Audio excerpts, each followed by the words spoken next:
УСАИД и невладината Хабитат Македонија започнуваат нов проект за енергетска ефикасност на 26 стамбени згради. Марга Липковска-Атанасов од УСАИД изјави дека проектот ќе се спроведува во Куманово, Тетово, Велес, Карпош, Струга, Прилеп и Струмица. Целта е во секоја од тие општини да се подобрат 3 до 4 стамбени згради, зависно од нивната големина. Нов момент, односно нов елемент во целиот овој проект е начинот на финансирање на овој тип на интервенции.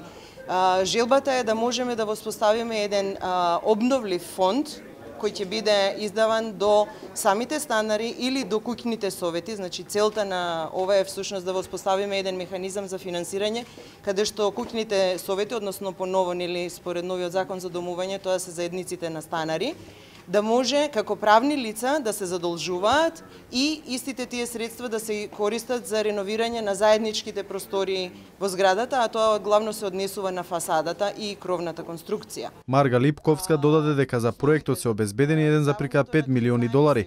Зоран Костов од Хабитат Македонија вели дека целна група на проектот се посиромашните граѓани, односно изнаоѓање на начини за овие граѓани да може да подигнат средства за објектите во кои што живеат да ги направат енергетски ефикасни. Тој додава дека преку енергетски ефикасните објекти може да се заштеди од 20 до 40% од потрошувачката на електрична енергија. Резултатите покажуваат дека по интервенцијата на енергетски ефикасни мерки заштедите се меѓу 20 и 40% во потрошувачката на енергија.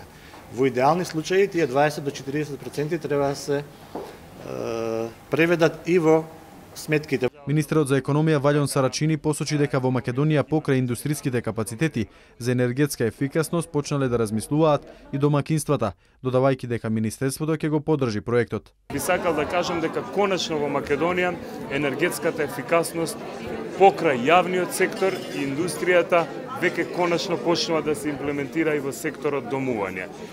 Го поздравувам проектот кој се организира и ќе се имплементира во соработка на USAID и Хабитат Македонија, а Министерството за економија сигурно дека ќе добие техничка поддршка од страна на USAID и во иднина ќе ги имплементираме овие активности се со цел да добиваме потопли домови, а со тоа добиваме и по енергетски ефикасни станови за живење. Инаку во Македонија голем дел од живеалиштата не се енергетски ефикасни поради тоа што се изградени во време кога цената на енергенсите била многу ниска и не се обврнувало внимание за економската страна.